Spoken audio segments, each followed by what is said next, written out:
Jadi sasarannya seluruh guru Bu ya? Iya Bu, jadi minimal 10 orang. Oke, siap. Nanti Bu Teti informasi kepada juga ya, saya lupa mengenai kegiatan ini. Nanti sampaikan ke kawan-kawan sebisa mungkin dapat hadir pada kegiatan hari pelaksanaan nanti. Sama Bu. Iya lagi syuting, silakan namanya, tanda tangannya. Belum datang.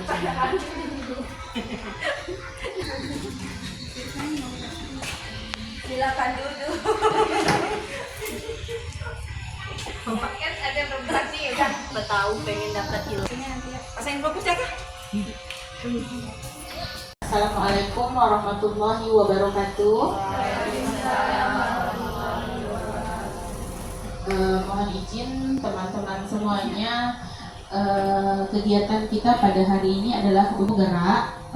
Terima kasih kepada teman-teman yang sudah berpartisipasi pada pagi hari ini. Sebelumnya saya ucapkan banyak-banyak terima kasih karena teman-teman sudah bersedia sebagai penguatan. Yang pertama saya meminta sambutan dari Ibu Kepala Sekolah. Kepada Ibu Kepala Sekolah saya silakan. Terima kasih Ibu Teti. Bismillahirrahmanirrahim. Assalamualaikum warahmatullahi wabarakatuh. Puji dan syukur kehadirat Allah Subhanahu wa Ta'ala, yang mana pada pagi hari yang berbahagia ini kita masih diberikan kesempatan untuk sama-sama berkumpul di sini, sama-sama menimba ilmu yang pastinya dengan agenda kegiatan yaitu diseminasi budaya positif oleh calon guru penggerak angkatan 11, yakni Ibu Teti Kusrini. Kebetulan dari TK Aisyah ini alhamdulillah terwakilkan lagi, ada satu orang yang menjadi calon guru penggerak. Harapan kita bersama kedepannya ada lagi calon-calon berikutnya. Pada hari ini kita akan sedikit sama-sama belajar mengenai budaya positif yang sudah kita laksanakan dan akan kita laksanakan di lembaga kita di Aisyah khususnya. Budaya positif tersebut tentu harus kita pupuk dan tanamkan pada diri kita tentunya. Kemudian untuk lembaga kita, kita harus menanamkan nilai-nilai kebajikan di dalam diri kita untuk pengembangan diri tentunya.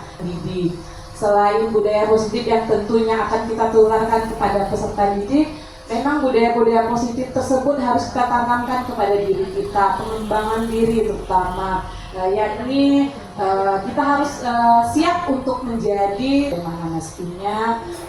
Kurang dan lebihnya wabillahi taufiq wal hidayah. Wassalamualaikum warahmatullahi wabarakatuh.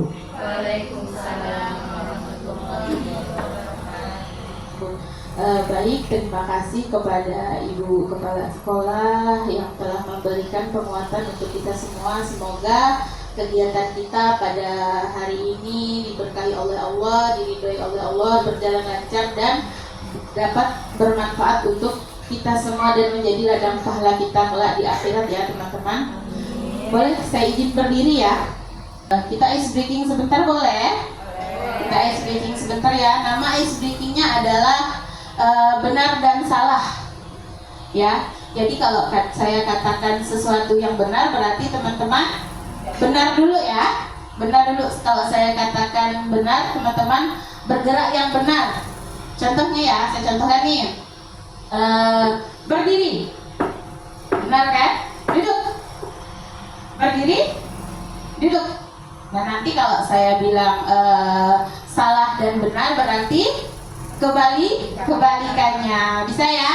Ya kita yang benar dulu. Duduk. Digeser dulu kali ya mejanya.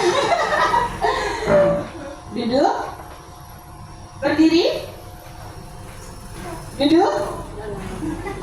Berdiri. Oke. Memang penurut semua ya Ibu Guru TK, alhamdulillah. Oke, lanjut sekarang. Salah, benar. Ya, salah, benar. Oke, silakan duduk dulu Ibu. Berdiri, duduk, berdiri. Berarti belum connect ya, masih pada capek semuanya kan? Oke, salah benar saja ya. Duduk.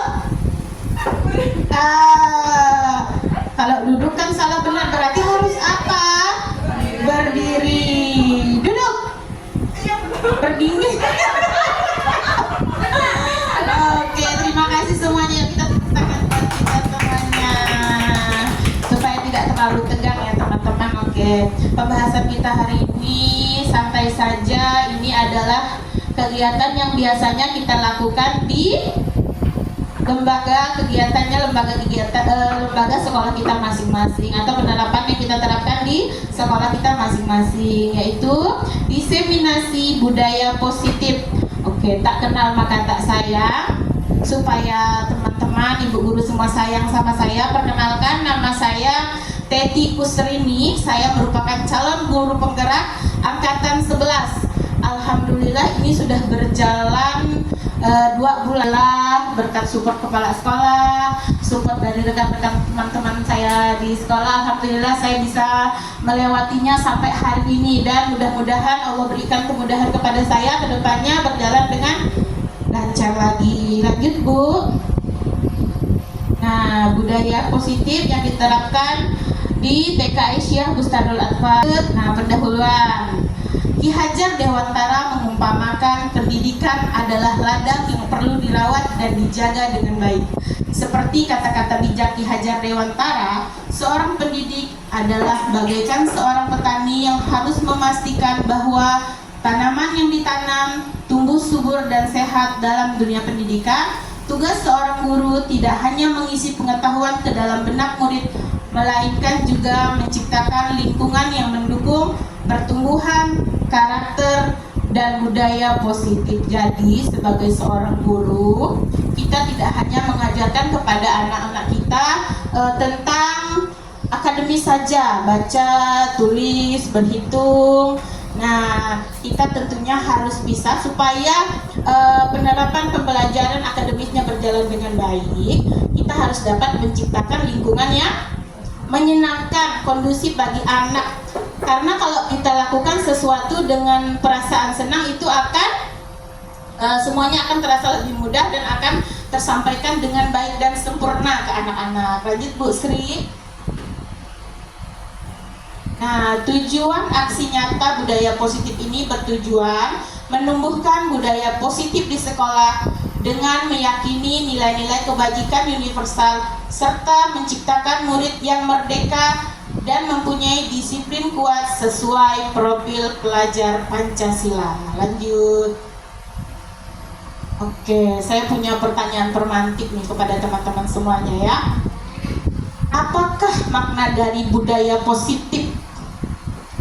Siapa yang bisa memberikan jawaban atau masukan tentang budaya positif? Ada yang bisa? Oke, saya beri gambaran. Oh iya, ada Bu Sri. Oke, terima kasih Bu Sri. Silakan. Iya, tidak apa-apa.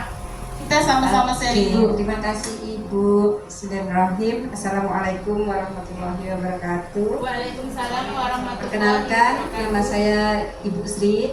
Ya. Mungkin ada yang belum kenal ya Bunda-Bunda. Oke. Pertanyaan pemantiknya, apakah makna dari budaya positif? Budaya positif menurut saya adalah kebiasaan-kebiasaan yang baik, ya, yang kebiasaan-kebiasaan yang baik yang kita tanamkan kepada anak. Kemudian apa contohnya?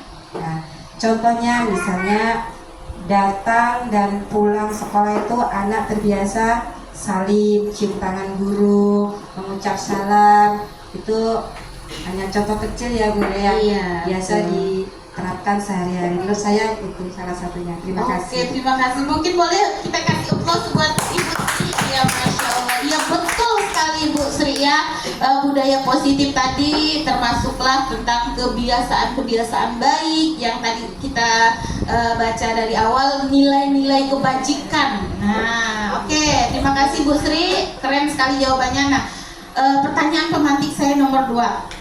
Apa contoh budaya positif yang sudah diterapkan di sekolah? Tadi Bu Sri udah ngasih contoh ya. Udah ada gambarannya teman-teman ya. Oke, kita lanjut ke slide berikutnya.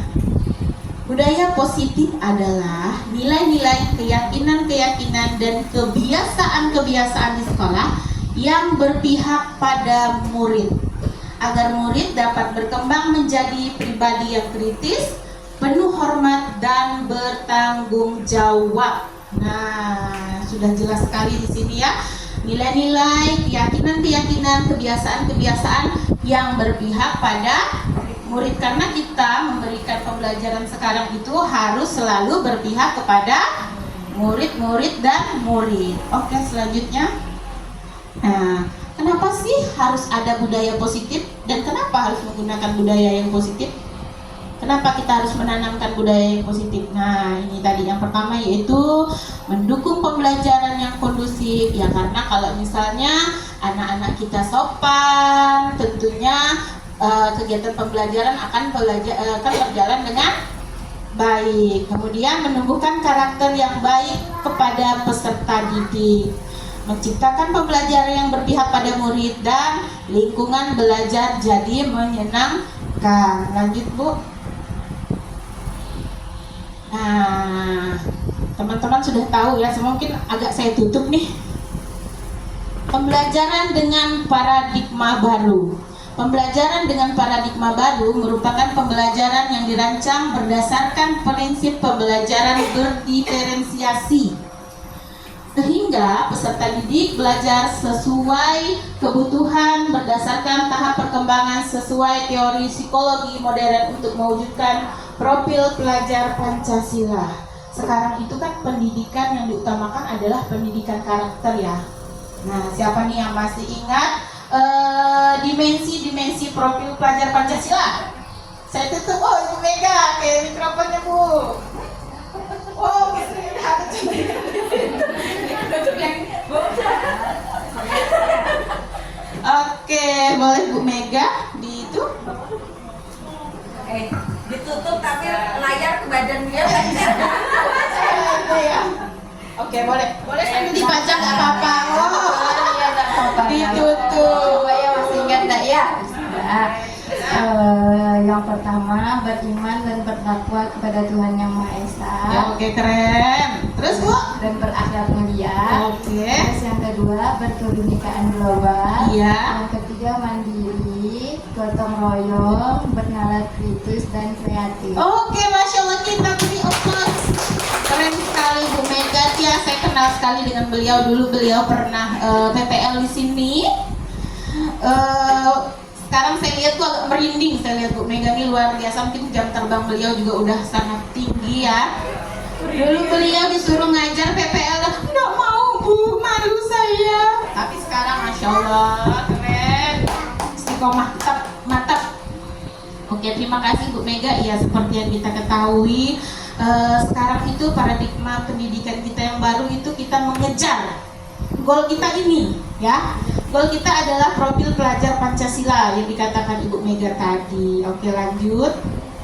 Ibu lanjut Bu. Nah, bagaimana budaya positif di sekolah kita dapat terwujud? Inilah inti-inti konsep-konsep yang harus kita terapkan di kegiatan pembelajaran kita di lembaga kita supaya budaya positif dapat terwujud. Yang pertama, disiplin positif. Yang kedua, nilai-nilai kebajikan. Yang ketiga yaitu keyakinan kelas. Yang keempat, hukuman dan penghargaan. Nah, nanti akan kita bahas satu persatu ya teman-teman ya. Selanjutnya, kebutuhan dasar manusia. Yang keenam, 5 posisi kontrol guru. Yang terakhir adalah segitiga restitusi. Ini bahasa-bahasanya memang agak berat, tapi insya Allah kalau kita jalani akan terasa lebih mudah ya. Lanjut Bu. Nah, budaya positif tadi Bu. Pengertian disiplin positif. Pendekatan yang digunakan untuk mendidik adalah dengan melakukan kontrol diri dan pembentukan kepercayaan. Disiplin positif akan membantu murid menumbuhkan karakter diri kepada nilai-nilai kebajikan yang sesuai dengan profil pelajar Pancasila. Next. Penerapan disiplin positif. Yang pertama itu, jika kita ingin menerapkan disiplin positif, yaitu harus tanpa adanya kekerasan, tanpa adanya ancaman, tetapi melalui komunikasi yang efektif dan efisien. Yang kedua, memahami konsekuensi dan tanggung jawab dari perilaku diri. Yang ketiga, tanpa sogokan, hukuman bahkan ancaman. Next. Keyakinan kelas. Mungkin biasanya kita nyebutnya tuh lebih ke kesepakatan kelas ya. Nah, di sini keyakinan kelas. Keyakinan kelas itu merupakan seperangkat nilai dan prinsip yang disepakati bersama oleh guru dan siswa untuk memandu perilaku dan interaksi di dalam kelas. Gitu. Nah, ada pertanyaan lagi dari saya. Mungkin yang di ujung nih udah nunggu-nunggu. Keyakinan kelas dan kesepakatan kelas adalah hal yang sama, benar atau salah? Salah. Mungkin bisa kita cerna bersama-sama dulu ya. Kesepakatan kelas dan keyakinan kelas, benar atau salah? Salah. Salah. Kenapa Ibu bilang salah? Kalau menurut saya keyakinan. Kalau menurut saya keyakinan itu kita mempercayai bahwa kalau kita percaya bahwa sesuatu itu tidak boleh ibaratnya pokoknya kita percaya kalau sesuatu itu kalau kita mempercayai sesuatu berarti itu hilang dikatakan. Tapi kalau kesepakatan itu kan antara dua pihak ya, ya. antara ada kedua belah pihak. Jadi kalau kesepakatan, kalau kita melanggar kesepakatan berarti kita akan dapat konsekuensinya misalnya gitu kan. Tapi kalau keyakinan itu tidak, karena keyakinan itu sudah percaya tertanam dalam diri kita. Betul sekali Ibu, tertanam. Bapak saya agak Mungkin Ibu Kumil punya pendapat lain, silakan Ibu Kumil. Benar, tidak apa-apa, kita sama-sama belajar. Oh, Bu Kumil belum. Siapa? Ya Bu? Oh, Bu Yesi. Silakan Ibu Yesi. Bismillahirrahmanirrahim. Kita saling sharing aja di sini, saling belajar. Keyakinan kelas dan kesepakatan kelas itu kedua-duanya memiliki kaitan yang erat. Sama-sama terdapat tanda kutip aturan. Namun kalau keyakinan kelas itu lebih bersifat konkret pasti, sedangkan kesepakatan kelas itu aturan-aturan di situ merupakan tumbuh dari kesepakatan bersama yang disepakati antara kedua belah pihak. Seperti itu saja Bu. Baik, terima kasih Bu Yesi. Iya, betul sekali dari Bu Tri dan Bu Yesi. Keyakinan itu apa sih? Sesuatu yang kita yakini. Karena biasanya kalau sesuatu yang kita yakini bersama-sama, otomatis akan kita jalani juga dengan kemauan dari diri kita sendiri, ya kan? Akan kita terapkan dengan kemauan kita sendiri. Tapi yang namanya kesepakatan, kayak ibaratnya tuh nggak enak kalau kita ada rasa tidak nyaman di situ ya. Nah, berarti jawabannya adalah salah. Baik, lanjut Bu. Contoh nilai kebajikan atau keyakinan yang ingin diangkat dari peraturan-peraturan. Misalnya nih, ini akan nilai kebajikan atau keyakinan yang ingin diangkat ya. Contohnya menggunakan helm saat mengendarai motor. Nilai kebajikannya apa sih? Keselamatan. Kalau kita itu sesuatu yang kita yakini, betul? Betul ya. Kalau misalnya jatuh berarti kepala kita bisa terbentur dan itu membahayakan. Makanya pemerintah mengajarkan kita untuk memberikan anjuran untuk menggunakan. Ada kali ini ibu-ibu yang berani keluar nggak pakai helm? Nggak ada ya Bu ya, kita kan ibu guru harus memberikan contoh. Nah kemudian membuang sampah pada tempatnya. Apa nilai kebajikannya? Iya, menjaga kebersihan. Anak-anak kecil saja tahu kalau misalnya mereka tahu nih sebenarnya dalam diri mereka sudah tertanam kalau buang sampah sembarangan, ruangan kita jadi kotor, tidak bersih, banyak kuman dan lain sebagainya. Pasti bahasa anak-anak akan seperti itu. Nah makanya kita harus selalu memberikan contoh juga untuk membuang sampah pada tempatnya. Kemudian dilarang menggunakan kata-kata yang kasar. Nilai kebajikan yang kita ingin angkat itu apa? Selalu bersikap positif dan hormat. Bagaimana anak-anak mau bersikap yang hormat kepada kita gurunya, sementara kita tidak bisa memberikan contoh bersikap yang positif. Kalau anak-anak kita menangis, marah-marah, apa yang harus pertama-tama kita lakukan nih? Kalau misalnya ada anak-anak marah, misalnya dia datang terlambat nih, apa yang harus kita lakukan terlebih dahulu? Kalau anak-anak misalnya kayak kemarin kan saya ada murid nih nangis datang-datang, ternyata dia datangnya terlambat.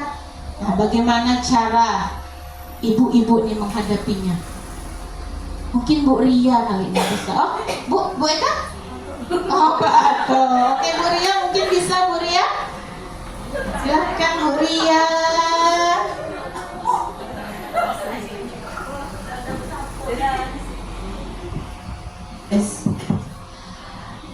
Bismillah, assalamualaikum warahmatullahi wabarakatuh. Waalaikumsalam warahmatullahi wabarakatuh. Tadi ulangi Bu, Teti pertanyaannya apa? Iya, jika kita sebagai guru menghadapi situasi, ada kan anak TK nih emosinya masih belum terkontrol ya Bu ya. Nah jadi tugas kita untuk bisa mengontrol emosi mereka. Nah jika nih ada murid Bu Ria misalnya datang terlambat, nangis-nangis Bu, nggak mau masuk, bagaimana nih sikap ibu, cara ibu menanganinya bagaimana Ibu? Oke, baik.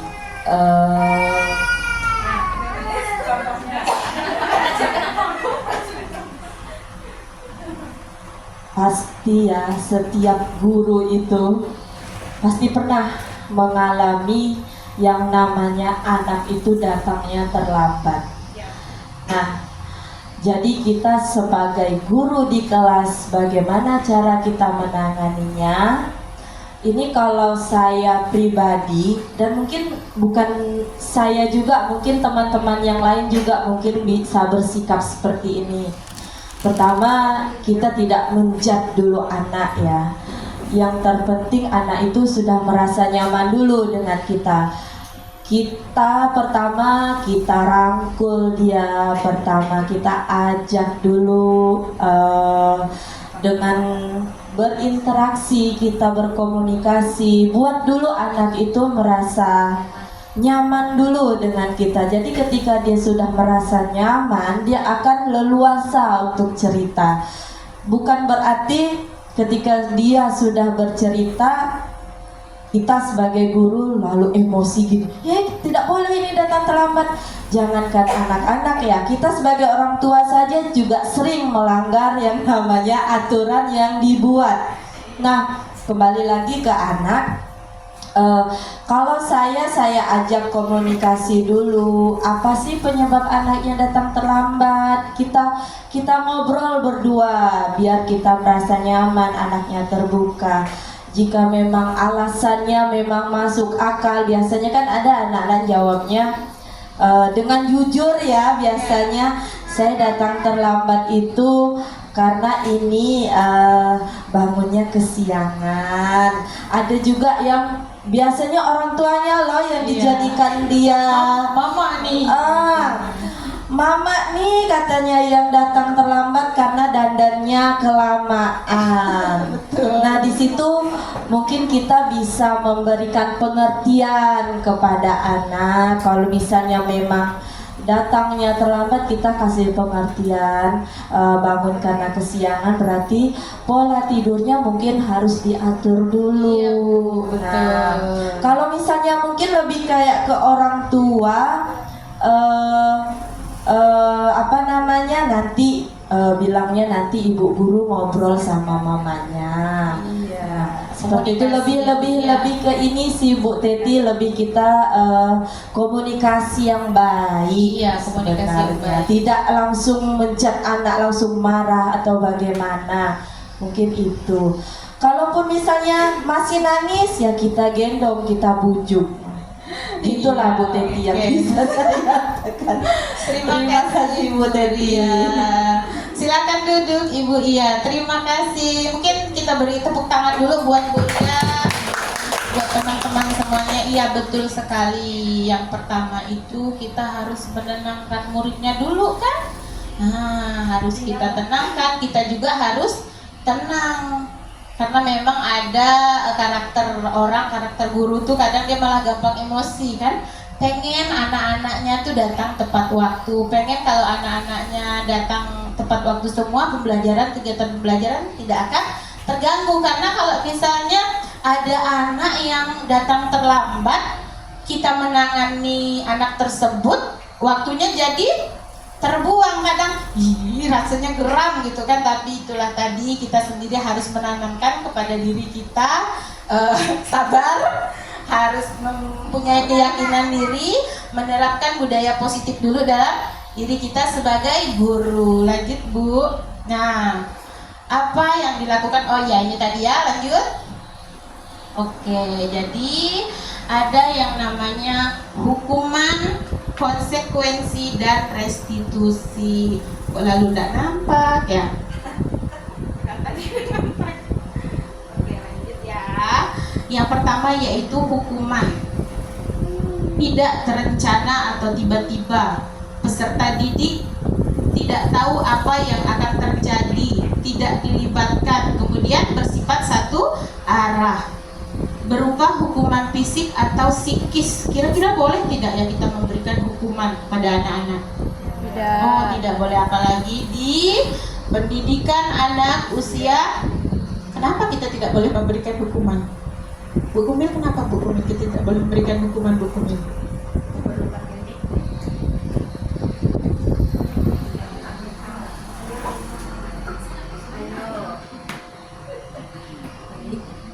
Kasih Bu Teti. Mungkin kenapa anak usia ini jangan dulu dikasih hukuman ya.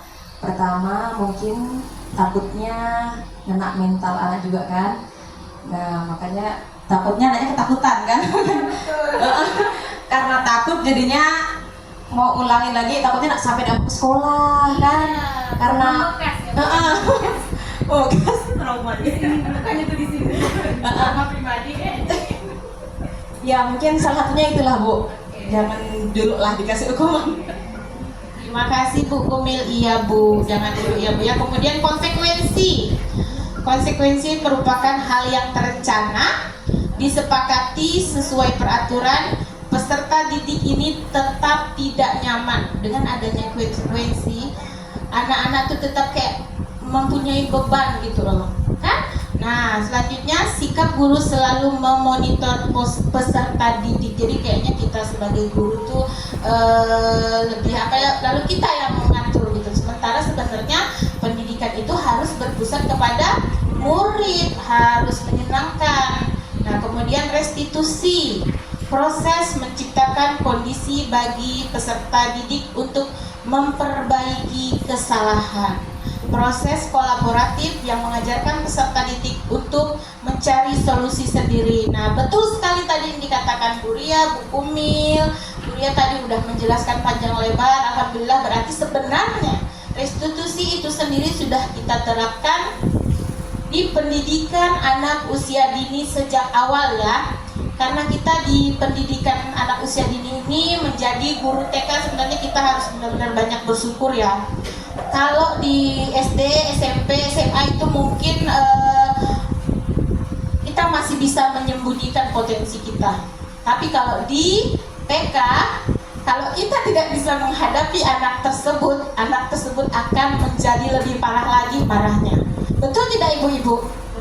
Iya, makanya di sini kita harus benar-benar bisa belajar. Sebenarnya saya juga menjadi guru TK itu saya bersyukur karena menjadi guru TK saya banyak sekali latihan kesabarannya Bu setiap hari. Memompat kemampuan sabar saya tuh luar biasa lah pokoknya. Oke, lanjut Bu. Nah, posisi kontrol. Posisi kontrol yang pertama. Kacamata gak dia? Oh, udah. Yang pertama yaitu penghukum. Yang kedua pembuat rasa bersalah. Yang ketiga teman. Yang keempat sebagai pemantau. Ini posisi-posisi kontrol guru ya. Yang terakhir yaitu sebagai manajer. Lanjut Bu Sri. Nah, posisi kontrol guru, pertanyaan-pertanyaan. Saya kecewa sekali dengan kamu. Siapa yang mengatakan ini? Iya, ini gurunya yang mengatakannya. Nah, ini contoh kalimat-kalimat yang diucapkan seorang guru dengan posisi kontrol pembuat rasa bersalah. Yang kedua yaitu penghukum. Kamu ini tidak pernah benar melakukannya. Pernah nggak kita di TK seperti itu ya? Jangan ya dek ya, jangan. Kemudian sebagai teman, ayolah demi ibu, ayo pintar. Tapi demi ibu, bukan dari unsur intrinsik diri dia sendiri. Nah, kemudian sebagai pemantau. Kalau sebagai pemantau itu contohnya, apakah kamu mau mendapatkan stiker bintang hari ini? Apa motivasinya? Iya, betul sekali. Kemudian sebagai manajer, bagaimana kamu bisa menyelesaikan masalah ini? Nah, kira-kira dari pernyataan seperti ini, anak-anak akan apa? Akan berpikir sendiri. Kan kita memberikan stimulus agar anak-anak bisa kenali dirinya sendiri, kan? Nah, lanjut Bu. Baik, marilah kita tinjau lebih dalam lagi kelima posisi kontrol yang tadi sudah kita bahas di awal. Yang pertama yaitu penghukum. Seorang penghukum bisa menggunakan hukuman fisik maupun verbal. Patuhi aturan saya atau awas.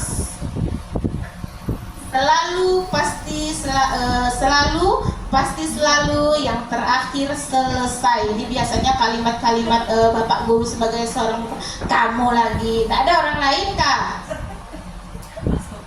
Kamu terus yang terlambat, tak pernah yang lain. Tanyakan pada diri Anda bagaimana perasaan murid bila guru berbicara seperti itu pada saat muridnya terlambat menyelesaikan tugas. Hasilnya kemungkinan murid marah dan mendendam. Anak-anak di TK tuh kira-kira punya enggak sih sifat dendam ibu-ibu? Ada enggak? Ada yang memiliki, ada yang Kira-kira anak-anak kita ya Bu ya, Hasan. Oh, itu udah fitrah ya Bu ya, hal yang suci lah ibaratnya. Berarti itu udah dari dalam diri manusia itu sudah ada. Jangan ya Bu ya, jangan pakai posisi kontrol sebagai seorang penghukum. Oh, lanjut Bu. Yang kedua yaitu pembuat rasa bersalah. Pada posisi ini biasanya guru akan bersuara lebih lembut. Pembuat rasa bersalah akan menggunakan keheningan yang membuat orang lain merasa tidak nyaman, bersalah atau rendah diri. Kata-kata yang dikeluarkan dengan lembut akan seperti, ibu sangat kecewa sekali dengan kamu. Berapa kali ya ibu harus memberitahu kamu? Lembut kan? Pelan, tapi pasti ini yang ucapkannya nih. Gimana coba kalau orang tua kamu tahu perbuatan kamu seperti ini? Ibu kamu, emang kamu tega kalau Bu Guru dimarahin sama kepala sekolah? Nah, di posisi ini murid akan memiliki penilaian diri yang buruk tentang dirinya sendiri, tidak berharga dan telah mengecewakan orang yang disayanginya. Tidak boleh ya Bu ya kita memberikan rasa bersalah kepada murid, karena itu akan membuat murid kita membentuk karakter murid kita jadi karakter yang tertutup. Jadi dia tuh tidak bisa dan tidak berani mengungkapkan apa yang ada di pikirannya. Boleh dilanjut Bu Sri? Kemudian posisi kontrol guru sebagai seorang teman. Guru pada posisi ini tidak akan menyakiti murid, namun akan tetap berupaya mengontrol murid melalui persuasi. Posisi teman pada guru bisa negatif maupun positif. Positif di sini berupa hubungan baik yang terjalin antara guru dan murid. Guru di posisi teman menggunakan hubungan baik dan humor untuk mempengaruhi seseorang. Mereka akan berkata, ayolah demi ibu, demi bapak ya, ayo ingat tidak bantuan bapak selama ini. Jadi kayak misalnya ada imbal balik. Jadi demi siapa kalau anak-anak kita melakukan sesuatu kalau seperti ini? Demi gurunya. Motivasi dia melakukan sesuatu, dia nulis tuh bukan karena dia mau belajar, dia mau pintar, tapi dia demi ibu gurunya, demi menyenangkan, minta puji gitu loh ibaratnya tuh.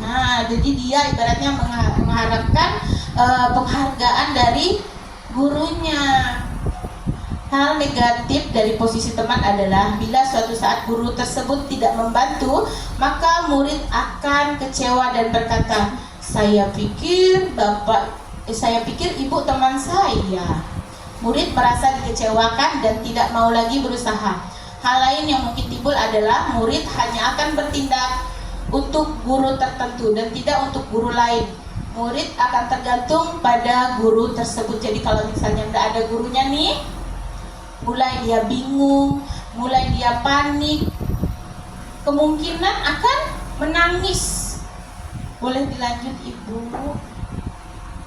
Nah, pemantau nih, dia berdua nih memantau nih. Astronotnya memantau. Memantau berarti mengawasi. Pada saat kita mengawasi, kita bertanggung jawab atas perilaku orang-orang yang kita awasi. Posisi pemantau berdasarkan pada peraturan-peraturan dan konsekuensi dengan menggunakan sanksi atau konsekuensi. Kita dapat memisahkan hubungan pribadi kita dengan murid. Sebagai seorang yang menjalankan posisi pemantau, pertanyaan yang diajukan seorang pemantau, contoh pertanyaannya, ayo peraturannya apa? Dia lebih formal, runtun dan mengikuti aturan-aturan yang ada. Ayo kalau kamu tidak nulis, janjinya apa? Konsekuensinya apa? Nanti terakhir ya istirahatnya. Senyum-senyum. Siapa mungkin yang pernah mengalami ini? Oh semuanya. Seorang pemantau sangat mengandalkan perhitungan, catatan, data yang dapat digunakan sebagai bukti atas perilaku seseorang. Posisi ini akan menggunakan stiker, slip catatan, daftar, cek. Posisi pemantau sendiri berawal dari teori stimulus respon yang menunjukkan tanggung jawab guru dalam mengontrol murid. Next. Manajer. Kenapa turun-turunnya ya? Maaf ya ibu-ibu ya, turun diubah dari Canva ke PPT lalu turun pula. Oke, posisi manajer. Posisi kontrol guru sebagai manajer yang disarankan untuk membimbing murid agar bisa menerapkan disiplin positif. Murid akan belajar dari kesalahan dan berupaya mencari solusi. Posisi manajer adalah posisi yang paling ideal.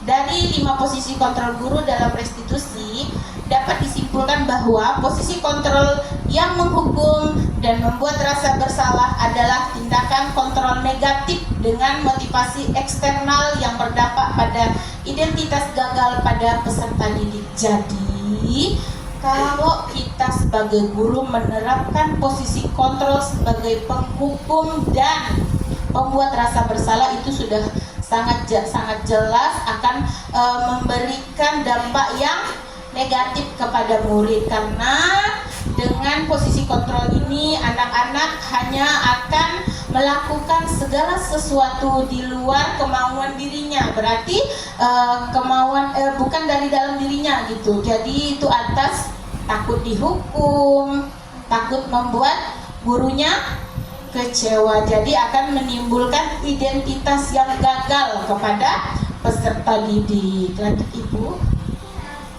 Nah, bukan segitiga pengaman ya Bu ya, ini namanya segitiga restitusi. Guru yang berperan sebagai manajer menggunakan segitiga restitusi dalam penyelesaian masalah melalui 3 tahapan. Tujuannya adalah guna menghasilkan murid yang bertanggung jawab dan mandiri. Nah, nanti akan kita bahas. Lanjut Ibu. Ya, ini yang biasa digunakan gambarnya yaitu segitiga restitusi. Yang pertama yaitu validasi kebutuhan, kemudian menanyakan keyakinan, yang ketiga menstabilkan identitas. Lanjut Bu. Nah, yang pertama menstabilkan identitas, mohon maaf. Berdasarkan prinsip membuat kesalahan adalah bagian dari proses pembelajaran. Bagi contoh tadi ada anak murid kita terlambat. Apa kira-kira yang dapat dia pelajari setelah dia datang terlambat? Mungkin Ibu, siapa nih yang berani maju ke depan? Ya, yang berani memberikan tanggapan, kita sama-sama sharing. Kira-kira nih ya, berdasarkan prinsip membuat kesalahan adalah bagian dari proses pembelajaran. Berbuat salah itu hal yang wajar karena tidak ada manusia yang semuanya betul, semuanya sempurna ya. Tidak ada manusia yang sempurna. Ibu guru tidak mau mencari tahu siapa yang salah. Kamu berhak merasa begitu. Oke, lanjut Bu. Menstabilkan identitas tadi itu kita lakukan di saat memulai penanganan masalah. Misalnya kayak tadi kan Bu Ria udah mulai tuh, udah mantap tuh Bu Ria udah menggunakan menstabilkan identitas. Jadi di posisi menstabilkan identitas tadi, tahap menstabilkan identitas tadi, anak-anak dan ibu guru harus dalam posisi yang tenang. Ibu gurunya harus dalam posisi yang tenang supaya bisa menenangkan situasi. Kalau situasi udah tenang, anak-anak akan mudah untuk kita ajak bicara, bisa kita ajak komunikasi. Nah, bagaimana nih kita bisa menciptakan suasana yang tenang tadi itu? Itulah tadi pertanyaannya, menstabilkan identitas. Kita tanya dulu kabarnya. Yuda, bagaimana kabarnya hari ini?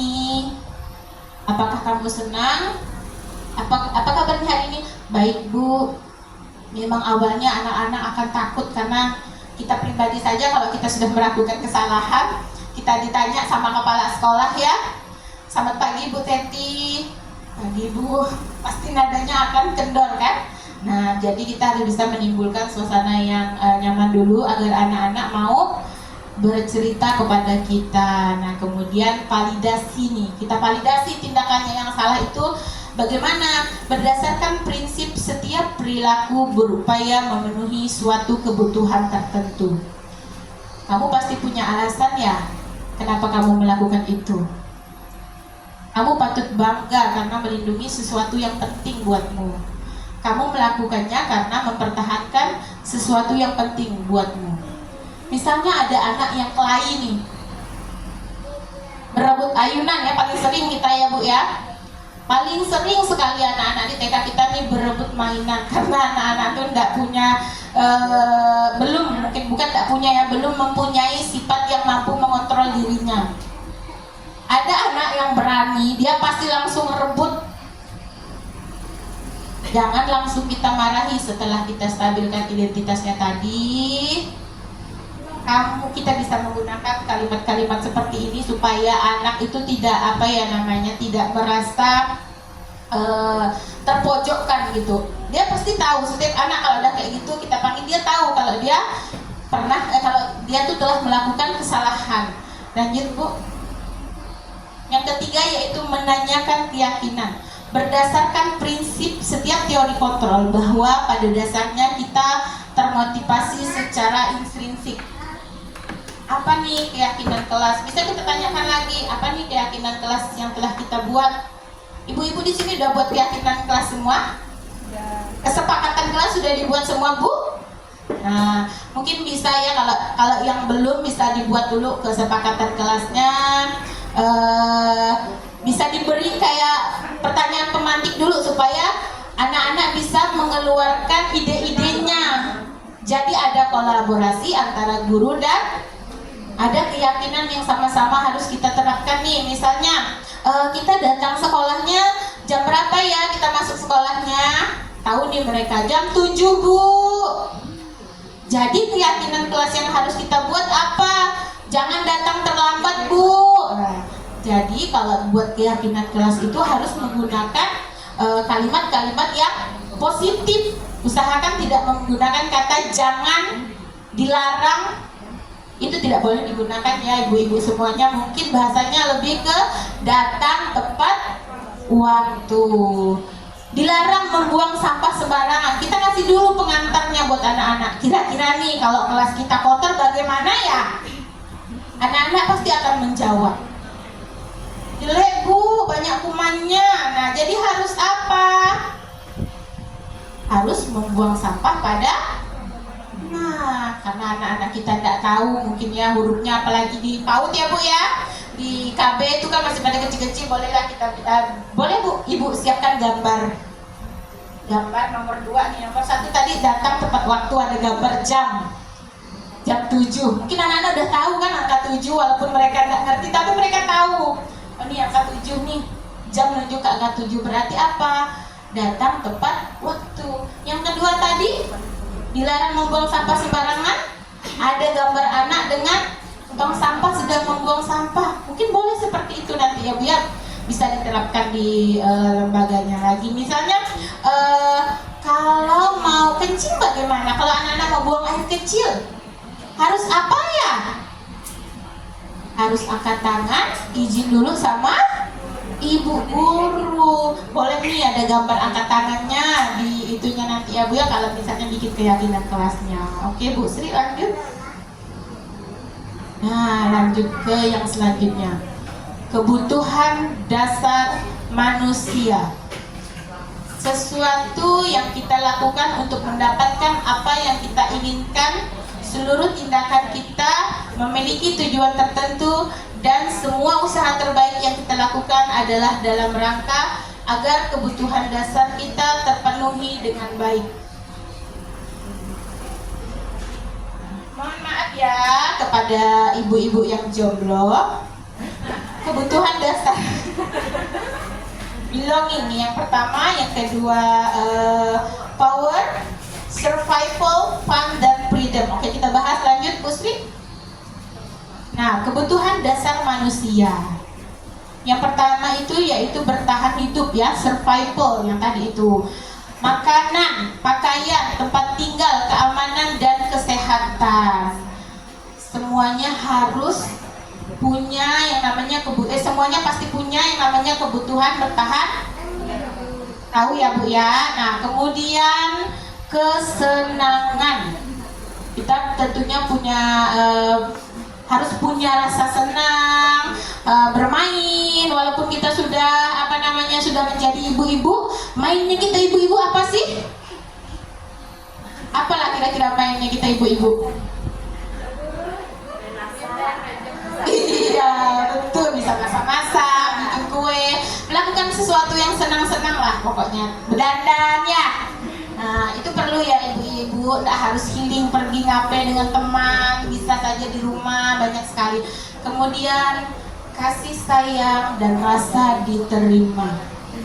Rasa diterima, diperdulikan, berbagi, kerjasama, menjadi bagian dalam kelompok. Kemudian penguasaan, kebutuhan, pengakuan atas kemampuan. Malulah kita kalau misalnya kita tidak pernah dimintain bantu kan? Kayaknya kita tuh tidak bisa apa-apa gitu kan? Pastinya kita pengen lah sekali-sekali.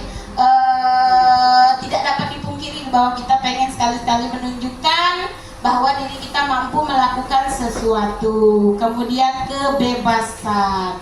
mandiri, memiliki pilihan, mencoba hal yang baru dan mampu mengendalikan arah dirinya. Itu adalah kebutuhan dasar manusia. Lanjut Bu Sri.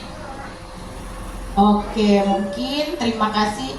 Nah, saya mau nampilkan video tentang kontrol itu adalah 1. Posisi penghukum, 2. Posisi pembuat merasa bersalah, 3. Posisi teman, 4. Posisi pemantau atau monitor, dan 5. Posisi manajer.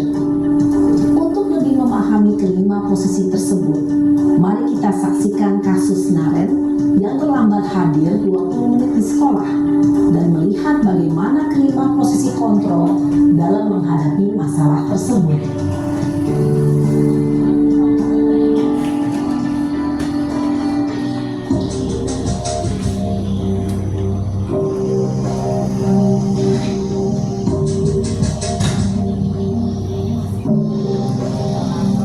Naren,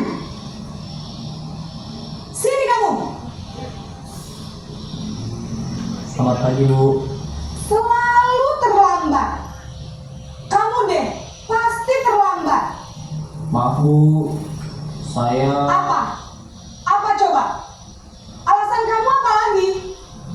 Kapan sih kamu tidak terlambat? Malas sekali ya kamu jadi anak. saya Dasar pemalas. Gak kapok-kapok sih kamu. Sudah berapa kali terlambat? Sana, kamu keliling lapangan basket 2 kali. kenapa saya harus keliling lapangan basket, Bu? Kenapa? Kamu lawan ibu. Berani-beraninya jawab. Sudah terlambat, masih berani jawab pula. Sekarang, keliling lapangan basket 5 kali sekalian. Biar kapok. Cepat. Pergi sana ke lapangan basket. Posisi penghukum biasanya berbicara dengan nada tinggi, menghardik, menunjuk-nunjuk, menyakiti, dan menyindir. Hukuman bisa berupa fisik maupun psikis. Ibu dan bapak guru hebat.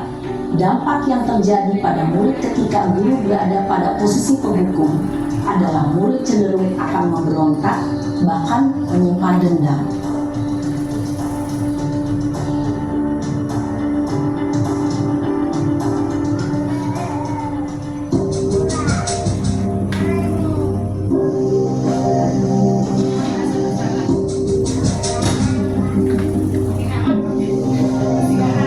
Naren,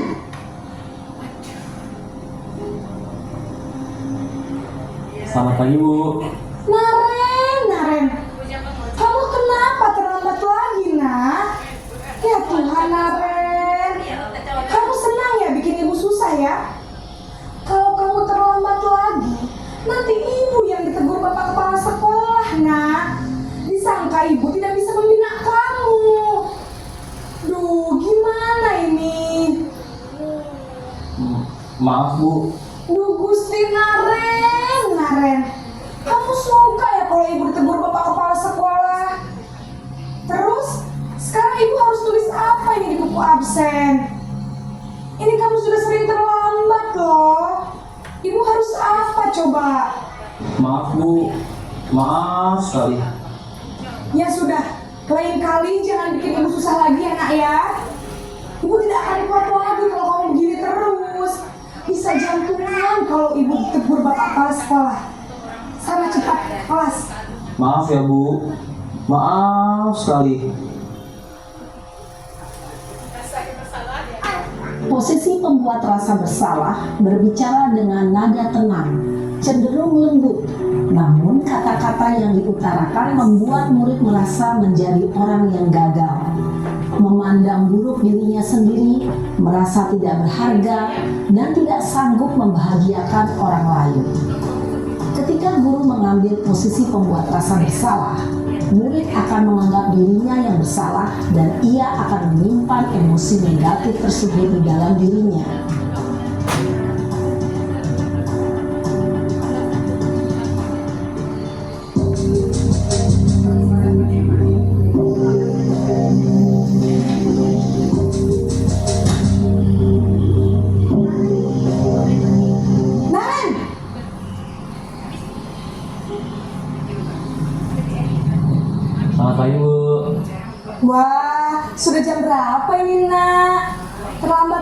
Ya sayang.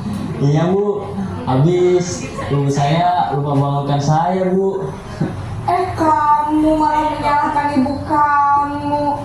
Kamu bukannya anak yang larinya paling kencang. Kok terlambat sih? Iya Bu, saya memang terlambat bangun tadi.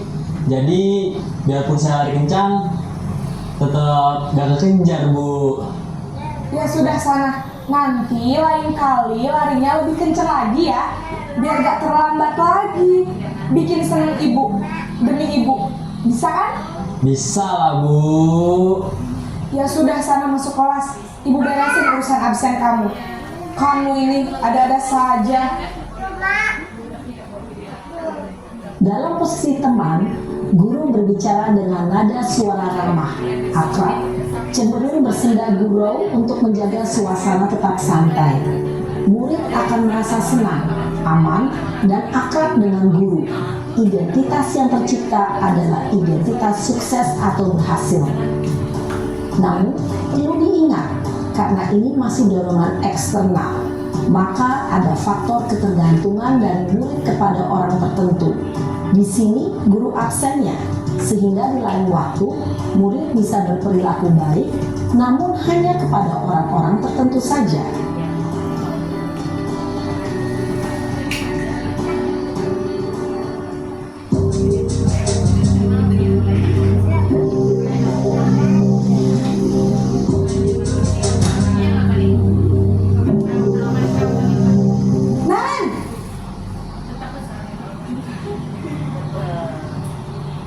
Selamat pagi Bu. Naren, apa peraturan sekolah kita tentang jam berapa kita harus masuk sekolah, nak? Kita harus di sekolah jam 7 Bu. Iya betul, sekarang sudah jam 7.20. Naren sudah tahu konsekuensinya jika terlambat hadir. Paham Bu. Saya harus tinggal kelas pas jam istirahat selama 20 menit.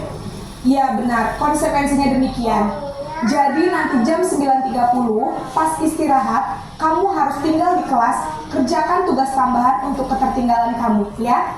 Baik Bu. Posisi pemantau mengandalkan penghitungan atau data untuk mengontrol murid.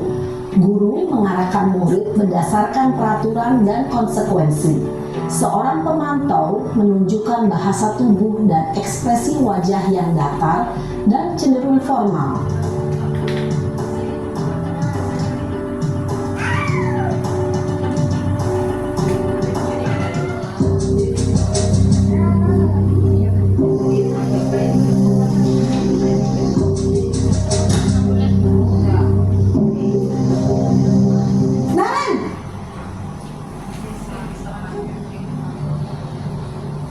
Selamat pagi Bu.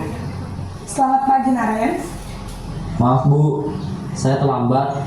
Iya, sekolah masuknya jam 7, sekarang sudah jam 7.20. Jadi sekarang bagaimana ini Naren? Maaf Bu, saya lupa setel alarm saya semalam. Baiklah, menurut kamu, keyakinan sekolah yang mana yang perlu kamu tingkatkan? Menghargai diri sendiri dan orang lain mungkin ya Bu. Setuju. Jadi, apakah Naren meyakini prinsip saling menghormati tersebut? Iya Bu, saya meyakininya. Apakah Naren bersedia memperbaiki masalah keterlambatan ini? Bersedia Bu. Bagaimana kamu akan perbaiki masalah keterlambatan ini? Saya akan coba untuk tidak lupa menyetel alarm saya Bu. Baik, kalau Naren lupa menyetel alarm di rumah, ada orang yang kira-kira bisa bantu mengingatkan tidak? Ada Bu, kakak saya, Kak Emma.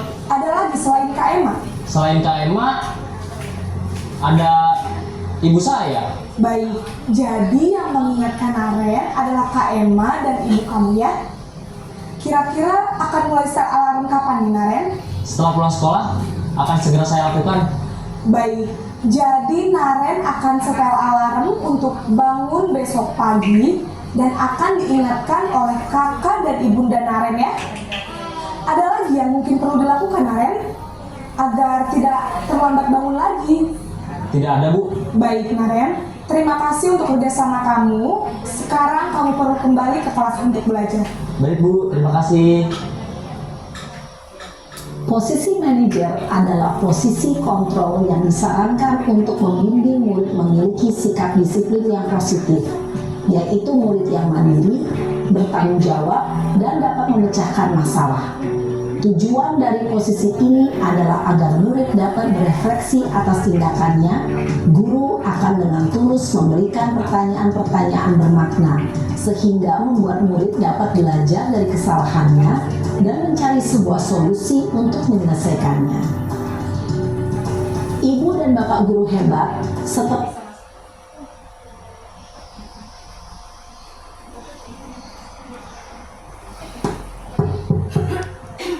Oke, mungkin itu saja video yang dapat saya putar. Semoga videonya dapat memberikan gambaran supaya bagaimana kita menjadi seorang guru dalam menerapkan pembelajaran, menerapkan budaya positif di sekolah, terutama menangani jika anak-anak kita mempunyai kendala dan mempunyai masalah atau menangani kesalahan yang pernah ia buat. Semoga kelak kita bisa menjadi guru yang bisa memberikan contoh yang baik, berintegritas tinggi kepada lembaga tempat kita mengajar masing-masing. Mungkin cukup sekian penyampaian dari saya, lebih dan kurangnya saya mohon maaf. Akhirul kalam, wabillahi taufiq wal hidayah.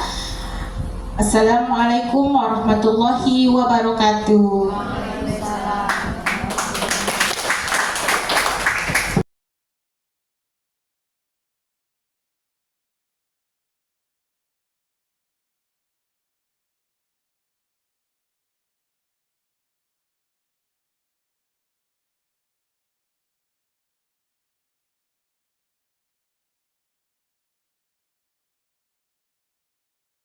Assalamualaikum warahmatullahi wabarakatuh. Nama saya Ibu Dewi Septianingsi.